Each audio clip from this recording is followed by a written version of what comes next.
She has been one of the most interdisciplinary scholars in disability studies. She has integrated critical theory, feminism, critical race theory, queer gender studies, Marxism, educational theory, and she even flirted with the boundaries of futurism as it relates to disability theory.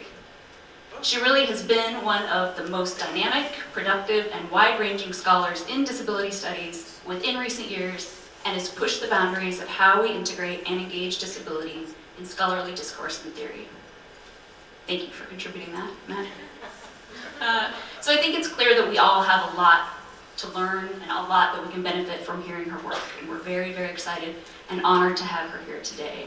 And as we welcome her, we also would like to present you with a gift on behalf of the WSU Teaching and Learning Department.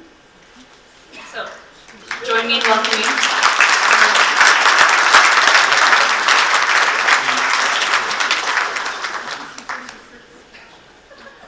Can you hear me? Yes.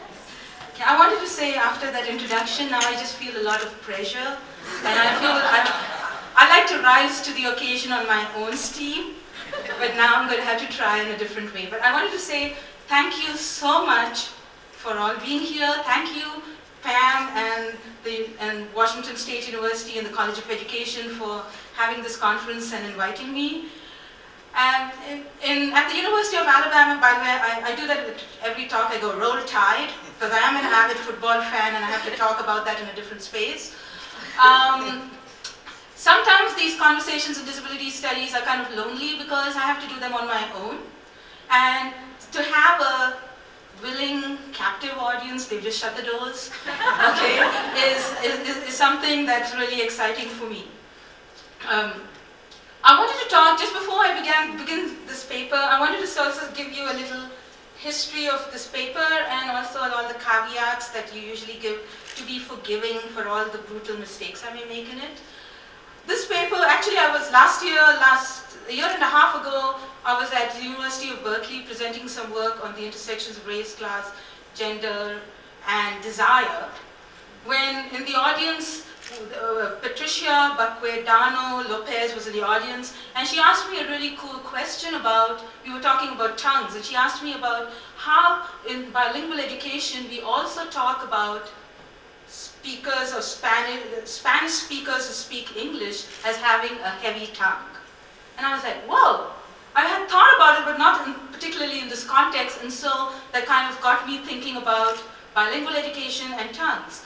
And then I was invited last year to be on a panel with Alfredo Artiles, who was doing stuff on bilingual education and overrepresentation at the Council for Exceptional Children. And I think I did a kind of a bizarre presentation for 15 minutes in this little panel on tongues. I don't think CEC had actually had this experience. But, and it was a good, when I say good, it was an interesting paper for me to actually pull it apart. And so I appreciate you all giving me this opportunity. I should have written it a year ago, but because I had a deadline, I've spent 3 sleepless nights and 4 really productive hours in the Minneapolis airport, which is really cool. You get food brought to you while you type. It was awesome. So there's a lot of, the other thing is my area is not bilingual education. So actually, and the conclusions of this paper, as most of you who know when we're writing stuff, the conclusions of the paper conclusions are usually difficult to write. And so I'm going to leave it for y'all to help me work through the conclusions, where I kind of like end with it, and I will give you all credit if I get it published.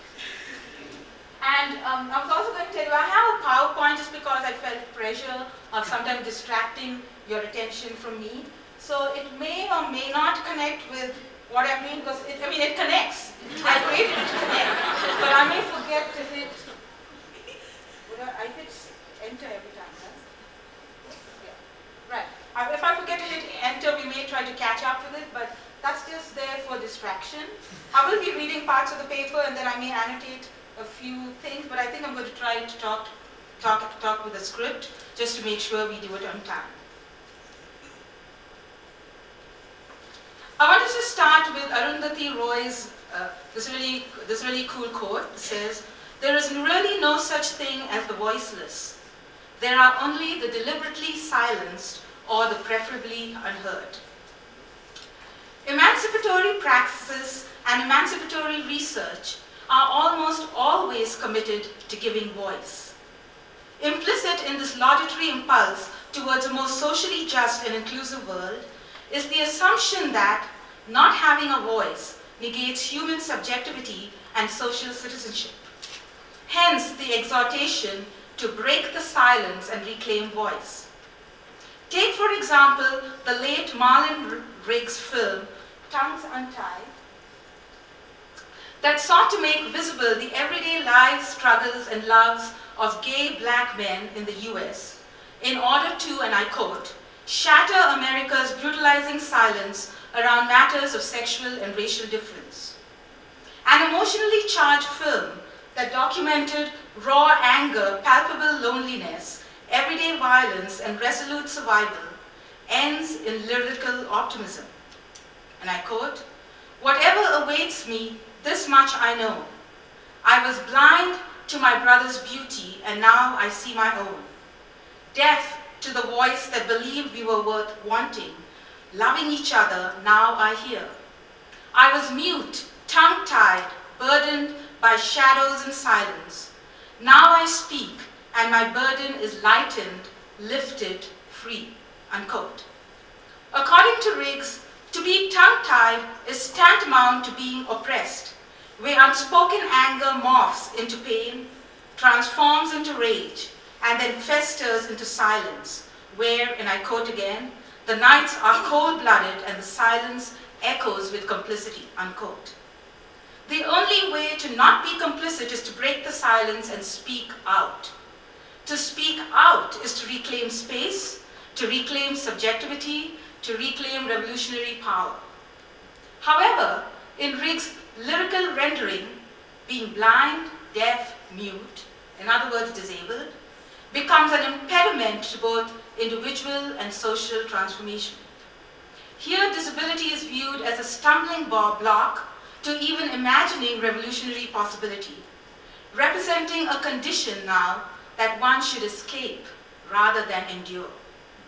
I have screened Riggs' films several times in courses on multicultural education and critical race theory to foreground the complexities of oppositional racial subjectivities positioned within queer social movements and their significance in emancipatory praxis. Yet I realize now, while writing this paper, that with belated contrition, that this redemption narrative proposes an explicit rejection of disabled subjectivities as harbingers of radical transformation. Moreover, it is not enough just to speak out. It is even more necessary to speak well. To speak well implies that the speaker adheres to stringent requirements embedded in the technicalities of what is considered normative speech.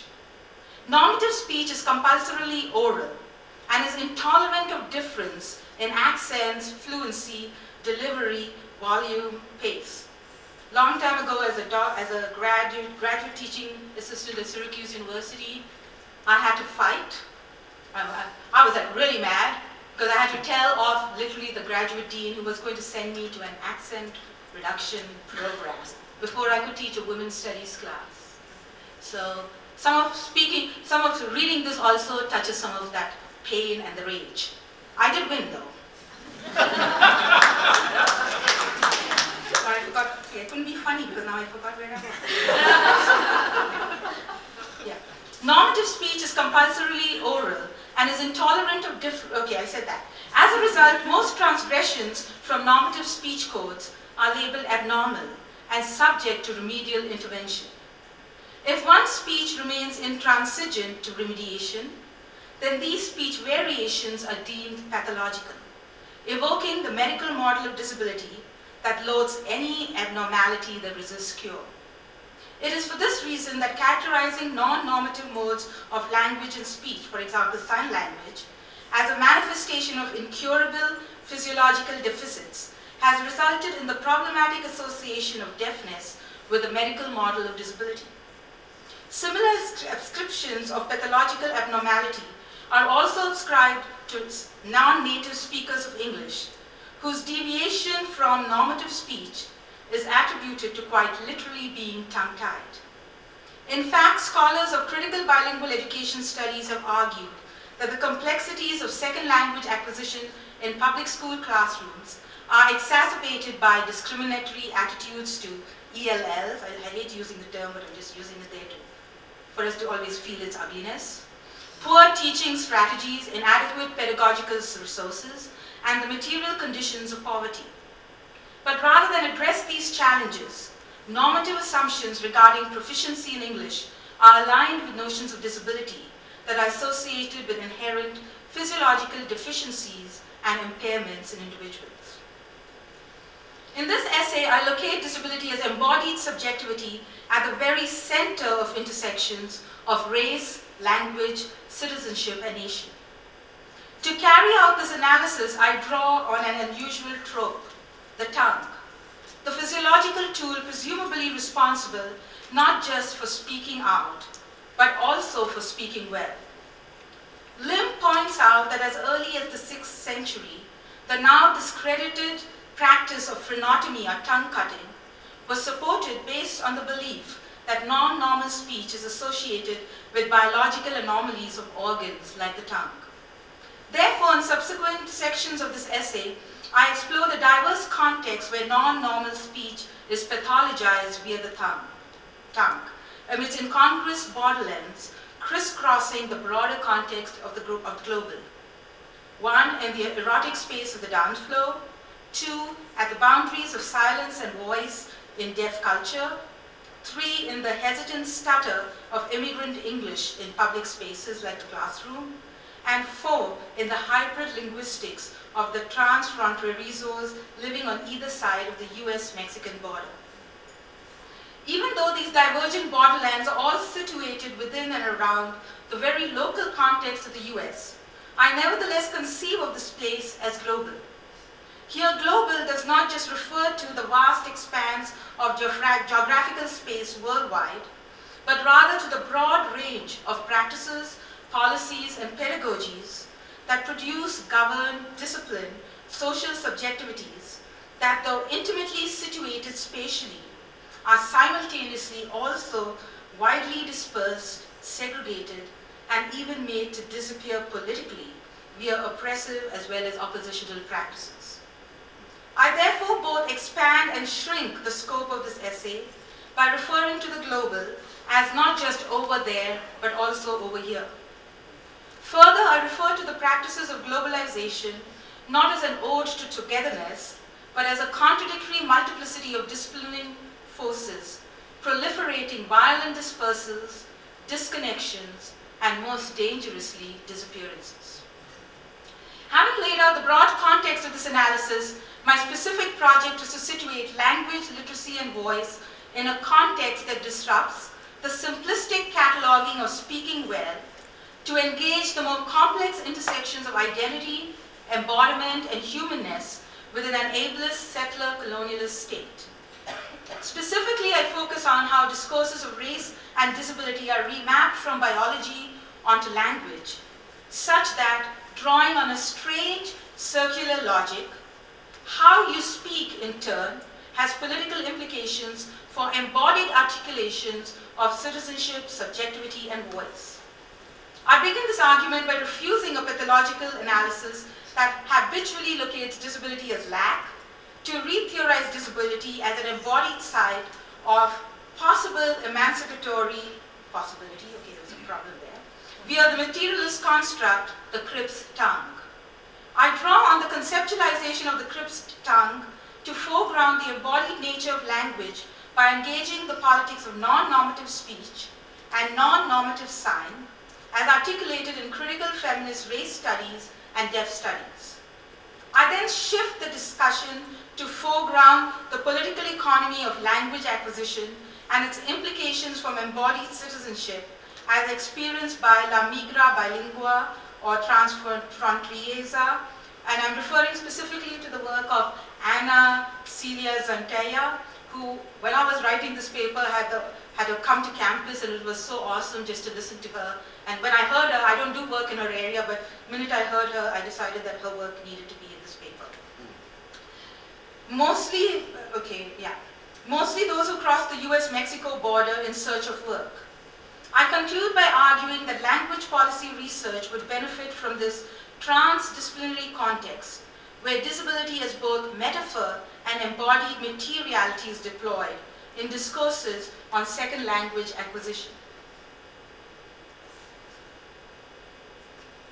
In an essay entitled Shape, Structure, Story, Fresh and Feisty Stories About Disability, disability studies scholar Rosemary Garland Thompson vividly describes the tongue dancing of quadriplegic sociologist and disability rights activist John Kelly at the end of the conference dance at one of the annual meetings of the Society for Disability Studies.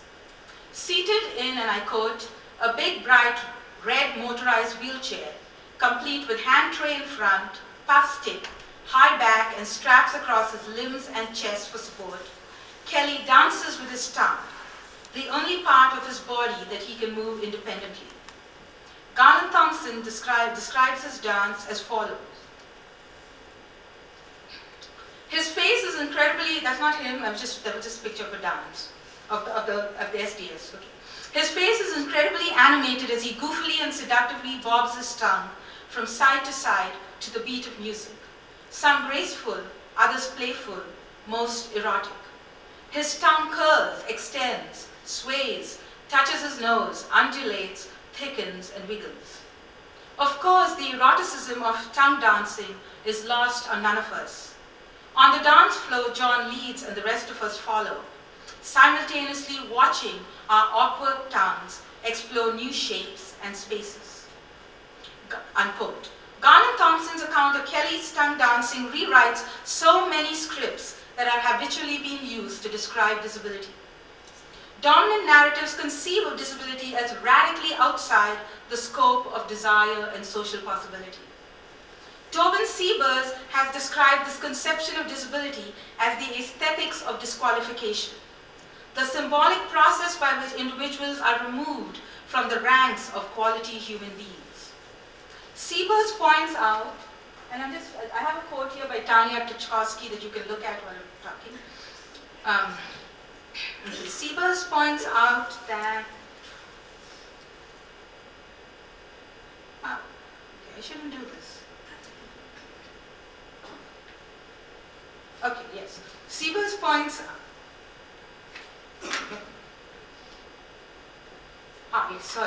Siebers points out that has described this conception, okay, so that. Siebers points out that since aesthetics is the practice of perfecting human beings, and since some disabled bodies are resistant to perfecting technologies, disability is perceived as naturally inferior, a perception that has justified unequal treatment and bodily harm of disabled people, sometimes including death.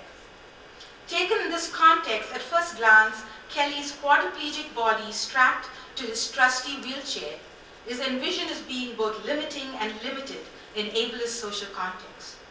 However, in contrast to this oppressive construction of natural inferiority, Siebers proposes a disability aesthetics that questions the presuppositions of aesthetic production and appreciation by reimagining disability as, and I quote, an aesthetic value that embodies the greatest form of physical and mental diversity.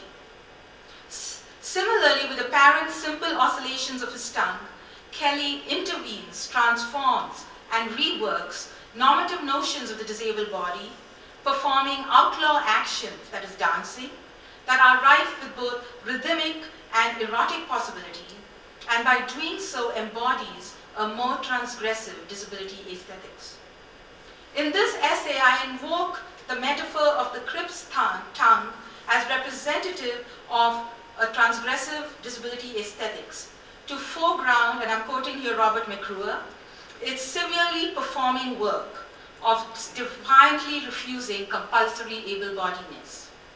I arrived at the metaphor of the Crip's tongue from Robert McClure's coinage of the phrase, the Crip's speech, that he created as a riff on the title of the recent Oscar-nominated film, The King's Speech. The King's Speech tells the story of how King George VI, otherwise known as Bertie, attempts to overcome his public fear of speaking because of a lifelong stutter. While the King's Speech has been used as an inspiration story, what disability studies folk call inspiration porn, of overcoming stuttering in a very public forum and celebrated in populous quarters for significantly advancing disability rights, McClure is critical of these inspirational representations of stuttering. On the other hand, McClure raises critical questions regarding the significant representational currency of the Cripps speech within the brutal context of austerity measures meted out against disabled citizens in contemporary British society. For example, as per the neoliberal logic of health reform in the UK, austerity measures have supported a proposed 20% cut to disability living allowance, along with the removal of disability claimants from eligibility rolls, because, as the British government argues, these expenditures have increasingly become unsustainable.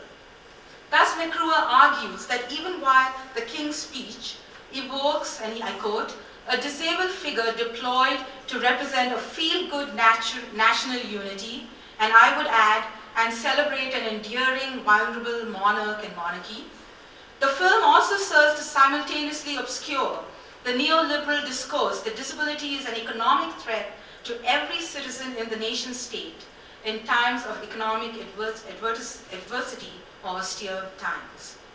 Similar cuts to social welfare for disabled people have been proposed in the US, with deadly implications for disabled people, drawing on the same neoliberal logic of an exploitative transnational capitalism. In fact, John Kelly, in his professional life, has been a committed activist for disability rights and disability access for many years, and recently was hired as the regional director of Not Yet Dead in Massachusetts, an organization that works against the deadly discrimination of legalized assisted suicide and euthanasia directed against disabled people. Thus, even while John Kelly's erotic tongue dancing can help rewrite radical scripts of erotic possibility for disabled bodies, his Cripps tongue continues to face a formidable opponent steeped in the neoliberal logic of transnational capitalism, where disability is viewed as an intransigent obstacle in the effective appropriation of profit.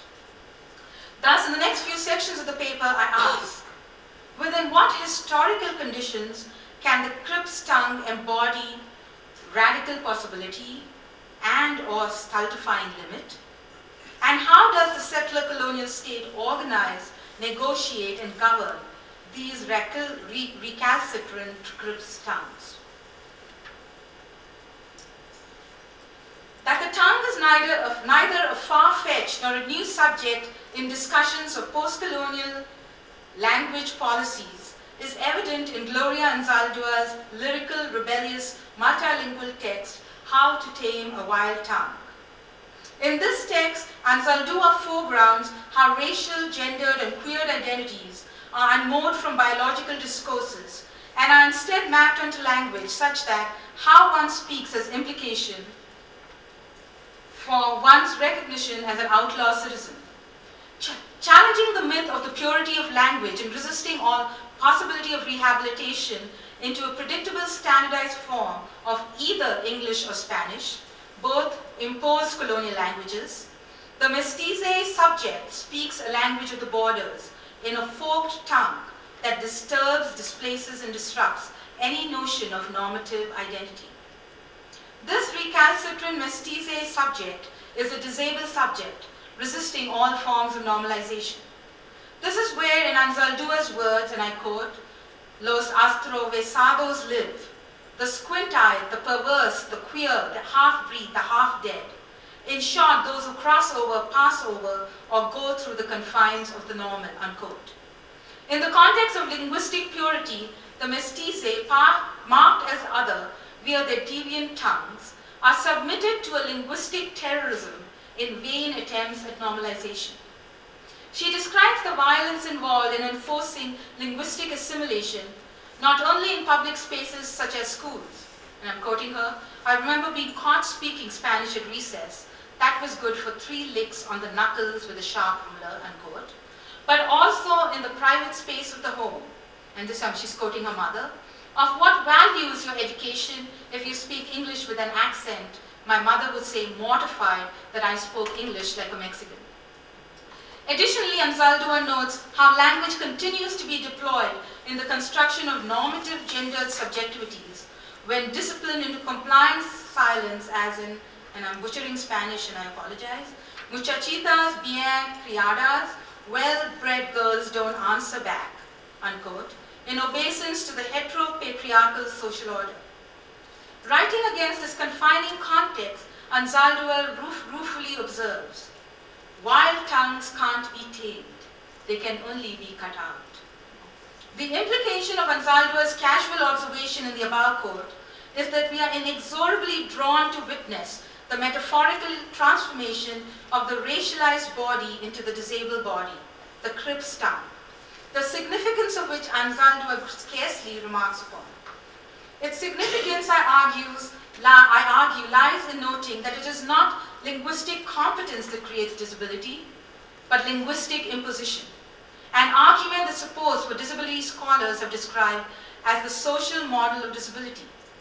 In other words, unlike the medical model of disability, one that is used widely in both special education and ESL classrooms, that maps deviance and incompetence onto the physiological body and then requires rehabilitative interventions, the social model, on the other hand, foregrounds the violent historical practices that may actually do much harm to the body. Thus, it is at the violent intersection of race, class, gender, and nation that the mestizo subject becomes disabled, imbuing the Cripps tongue with both oppressive interventions as well as transgressive possibility.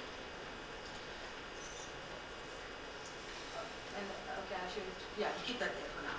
Like Anzaldúa, Maxine Hong Kingston also offers her mother's rationale for cutting loose her tongue in her book that predates Anzaldúa, The Woman Warrior, Memories of a Girlhood Among Ghosts.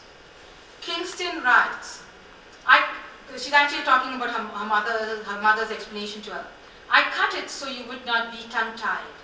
Your tongue will be able to move in any language. You'll be able to speak languages that are completely different from one another. You'll be able to pronounce anything. Your frenum looks too tight to do these things, so I cut it, unquote. Ji-Huyen Lim cautions us that the woman warrior is not strictly recognized as a memoir, since Kingston deploys both real and imagined narratives. Lim, in her analysis, remarks on Kingston's own uncertainty about these recollections among the many ghosts that she has to contend with. In fact, Kingston herself suggests that perhaps this narrative about the tongue cutting may not just be about speaking well, but about discipline. In other words, about her imagining being punished for speaking too much via her narrative through embellishments, half-truths, untruths, and imaginings. And she says, maybe that's why my mother cut my tongue. That the story is not that far-fetched, however, is confirmed by a 2003 newspaper report in the Houston Chronicle that Lim cites in her essay where she describes some Korean parents wanting to cut off a few centimeters from their school-age children's tongues to ensure that their children acquire full proficiency in English. Kingston's hazy memories, if they were that at all, continue to haunt her waking moments. She writes, she pushed my tongue up and sliced the frenum. Or maybe she snipped it with a pair of scissors. I don't remember doing it, only her telling me about it, but all during childhood I felt sorry for the baby whose mother waited with scissors and knife in hand for it to cry, and then when its mouth was wide open, like a baby bird's cut. The Chinese say, a ready tongue is an evil, unquote. Thus, like Anzaldúa, for Kingston also, disability as embodied via the Cripps tongue becomes simultaneously the site of violent assimilation and irreverent contestation. Becoming Crip via these two different narratives of tongue cutting foregrounds the disciplinary technologies that are deployed to enforce normal speech, voice, language as both troubling and violent. Yet even at this most intense realization of this violence, the Cripps tongue defiantly signifies that language is never a neutral site of exchange. Thus, even though this demand for conformity leaves its mark on the narrator's body, a mark that will impact all the social interactions involving language, at the same time, the script's tongue opens up transgressive spaces that expose the futility of oppressive designations of normal and abnormal, and competent and incompetent. In doing so, the script's tongue moves our understanding of language acquisition beyond the narrow confines of competency to explore the complex ways by which racialized bodies are mediated by ableist discourses that, according to Lim, come to reinforce a regime of language normality that is only supported by excluding language diversity. Such impositions are costly. In Kingston's case, she becomes mute, another disability. I'm putting that in quotes. Kingston explains, when I first went to kindergarten and had to speak English for the first time, I became silent. I enjoyed the silence. It was when I found out that I had to talk that school became a misery, that the silence became a misery. I did not speak and felt bad each time that I did not speak. My silence was thickest, total, during the 3 years that I covered my school painting with a black paint. And yet, it is not just speaking accentless English in the soft sing-song cadences of white America that terrorize the child of immigrants into silence. There's another issue here. It is the painful recognition that the school authorities will now also pathologize the child because of her painting as somebody who's troubled, deviant, and disabled. Anzaldúa, on the other hand, refuses the silence, claiming her Crip's tongue as a tool of resistance that rewrites not just linguistic norms, but also her mestiza subjectivity. She writes, and I quote, "As long as I have to accommodate the English speakers, rather than having them accommodate me, my tongue will be illegitimate. I will no longer be made to feel ashamed of existing. I will have my voice, Indian, Spanish, white. I will have my serpent's tongue, my women's voice, my sexual voice, my poet's voice. I will overcome the tradition of silence." But a wordless silence does not always denote lack. In some cultures, deaf cultures, silence is full of words communicated by, and I'm using Padden and Humphrey here, the flying hands of the people of the eye. Historically, however, language communicated by any other means besides speech was considered backward. Aristotle himself would argue that the deaf were incapable of learning and reasoning because they could not speak. Such ideologies have continued over the centuries.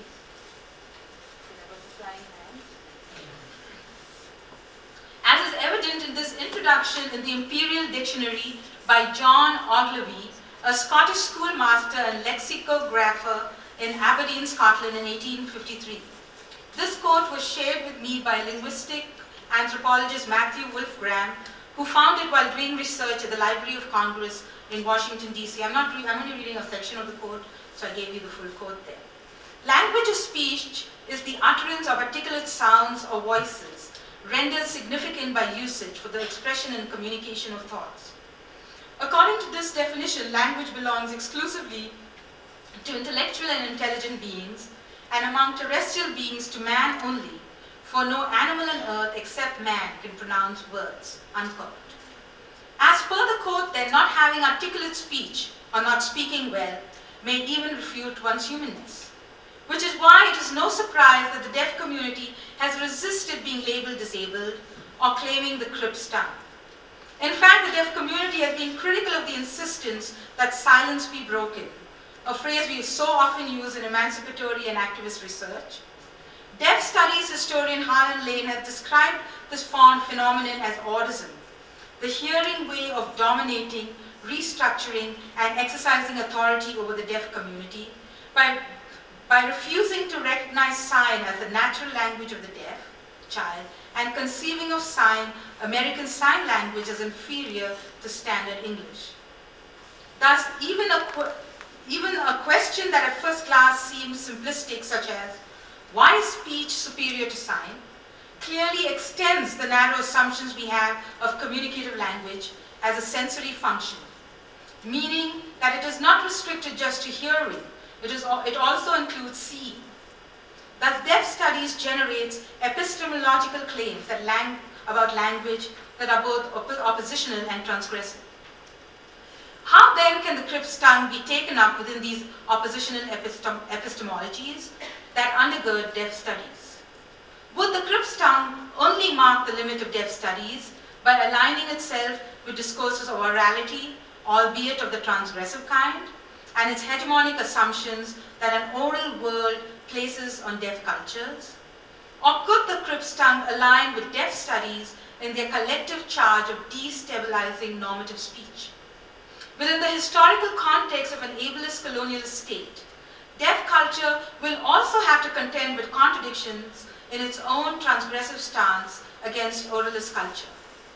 An example of this conundrum played out in the 1999 SDS conference in Washington, SDS Society for Disability Studies conference in Washington, D.C., where a deaf studies scholar from Gallaudet was offering the history of deaf culture in the United States. As part of the presentation, the speaker showed a film about the long tradition of deaf culture in US society, and I kept thinking to myself, are all the deaf people white? More importantly, while the speaker was describing the violence experienced by deaf people in Ordis culture, there was not any mention of how the deaf community itself was conceived of as white, and that there was little or no self-consciousness about the exclusion of deaf people of color, a critique that's also made currently in disability studies. The material implications of this exclusion has been brilliantly illustrated in Susan Birch and Hannah Joyner's book, Unspeakable, The Story of Junius Wilson, a book I strongly recommend people should read. In this book, Birch and Joyner painstakingly recreate a historical account of how an African-American deaf man, Junius Wilson, was committed to a state hospital in North Carolina at age 17 and imprisoned there for 76 years without ever having been tried or found guilty of any crime. He also was castrated because he was deemed criminally insane by court officials who were unable to communicate with him in white sign language. Before his institutionalization, Wilson attended a segregated school for the deaf, where his linguistic and vocational education was substandard. Additionally, the real terror of racist violence from the neighboring white community constituted Wilson as a possible threat to his own community, since his efforts to communicate with hand gestures looked both inarticulate and threatening. And there were fears that Wilson might inadvertently break Jim Crow laws. Eugenic beliefs at that time constituted blackness and disability and deafness as degenerate characteristics, were then used as justification to castrate Wilson, whose family could ill afford to get him legal representation, and whose powerlessness in a racist society, they were so afraid that, back in the day, if things like this happened, your town could be burned down. So, where powerlessness in a racist society prevented them from being his advocate. By mapping out the ways in which race, class, deafness, and disability brutally incarcerated Junius Wilson in a world without language and freedom, Birch and Joyner demonstrate in real material terms the actual implications of this exclusion that are quite literally unspeakable. In Unspeakable, another cutting out occurs, this time a castration, born out of similar historical conditions and disciplinary practices that produced the Cripps tongue located at the dangerous borders of Jim Crow racism, white sign language, deafness, and disability. Here again, not being able to speak out and or speak well comes with violent consequences, where language continues to be mapped on the racialized, now in this case deaf body, by drawing on ableist discourses to signify matter out of place. In this example, black sign now serves to construct the outlaw subject in the deaf community, whose internal borders are patrolled by the racist discourses of Jim Crow. As such, I would argue that re-signifying the sign, sorry Derrida, is not enough. Rather, there is a need for radically different historical conditions to reanimate the Krip's tongue so as to enable it to signify radical possibility rather than lack. It is to engage these historical conditions of neo-colonial economic conditions that I turn to now, because I want to close out this essay by radical transformations, by how radical transformation requires that we quite simply move beyond the sign.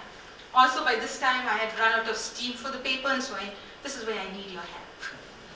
It is here where an argument for a critical relational analysis is necessary to engage the violence of transnational capitalism that interpenetrates even the school door by mapping out cartographies of ability and disability via language acquisition, and that have dire consequences on a child. It is here then that my argument ventures out into the global, to foreground how transnational capitalism allows capital to freely move across borders, but not people. Allows capital and labor to freely move across borders, but not people. Why do laborers want to cross borders? Under what conditions do they undertake these crossings? What effect do these crossings have on their bodies, their language, their education, their futures? In a presentation that Anna Celia Zendaya gave at Swarthmore College in 2009, I actually downloaded some of her paper is not yet published, but I downloaded some of her slides and an argument, and so I want to give a full reference for it. It's not my work, this part. She argues that our discussion on language should shift from considering the border as a trope and backdrop, or backdrop, rather than becoming the central focus of our discussion. We talk about border crossings in a signifying way, not actually as borders. Thus, for example, if we placed our focus on the Tijuana-San Diego border, where more than 60 million people cross over each year, where many students get up at 4 a.m. in Tijuana to cross the border to gain a first world education in order, quite simply, to speak English well. The differences between Tijuana and San Diego are stark. And this, I thought that was kind of cool. The differences between Tijuana and San Diego are stark. In Tijuana, more than 1/3 of the population, and this is a slide I downloaded from her, which she so I just wanted to give full credit, and I think it's powerful for us to see it. In Tijuana, more than 1/3 of the population lives in poverty, and the State Department website warns that the security situation poses serious risks for US citizens as well as for Mexico. In upscale San Diego, the median income is almost 4 times that of Tijuana, and the median home price, despite the recession is $446,000.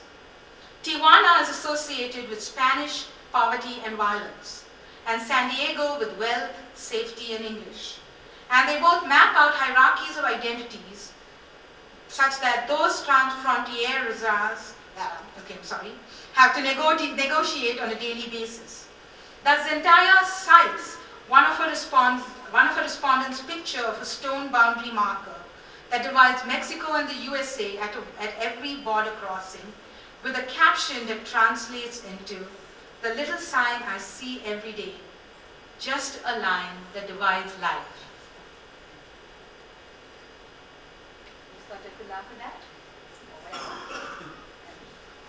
Okay, I think I lost that. Oh, I don't know what happened. We can go on. I lost something. Okay. Bonnie Ursioli, I think I'm pronouncing her name wrong, argues that people assume that having language is like belonging to a group. But that is not true. Rather, what persons perceive as a given language depends on a linguistic ecology that focuses on the social relations and social institutions that are produced in specific places and times, and as such demonstrates how dominant political structures reproduce linguistic capital. Ursioli argues that the genesis of the notion of language and borders, and I'm quoting her, lies in the shared imagining of spatially bounded linguistic homogeneous nations. Where the borders get disturbed is usually around, in the context of Spanish, of border crossings. Where the borders get usually disturbed is around the issue of code switching, like Spanglish, because language competency should be, because the argument is that language competency should be based strictly on the notion that language should adhere to its own normative boundaries. It is here then that the Crips tongue once again reappears, forced by a political economy that necessitates border crossings for survival. Border marking language elements assign people a place, often opposing places between those who have the language and those who do not.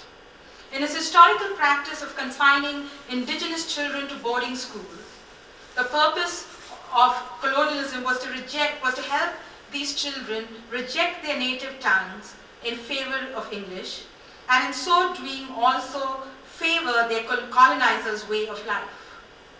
And yet I want to mark that the Crips tongue has attempted to survive this imposition, because in so many cases it's been seen how indigenous languages use English in the context of making fun and jokes. So this way the Crips tongue speaks against itself.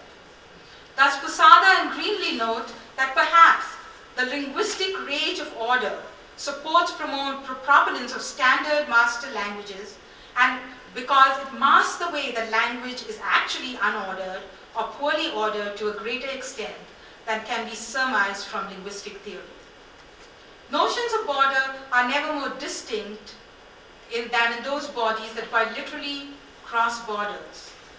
What Zendaya calls transfronterizas a la migra, who are now treated as speaking a bastardized English and Spanish, spurned at both ends of the borders. That's what her research has shown.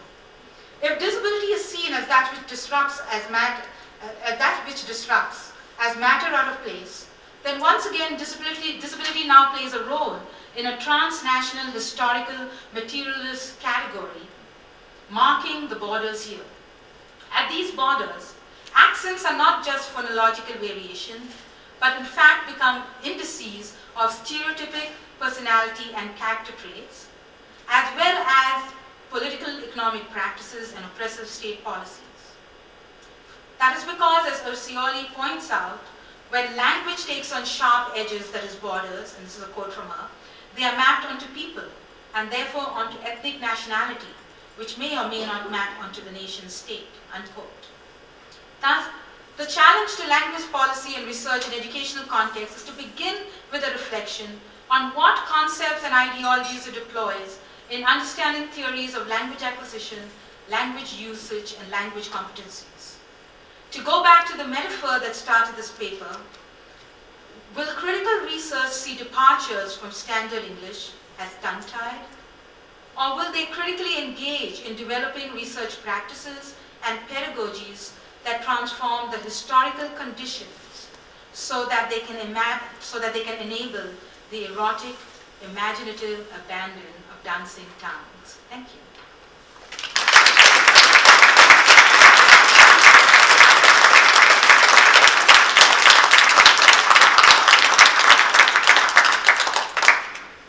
Thank you for your patience in hearing me out, and if I murdered some of the Spanish words, please forgive me. And I'm totally, like I said, I mean, this is very much work in progress, and I did find a pen, and I will be actually more, like, rather than answering your questions, I'm also appreciating comments and ways to think about it, because, as I said, bilingual education is not really my focus, but I just found it fascinating to see how disability studies have intersected. So I'm open for questions, comments, criticism, a good fight.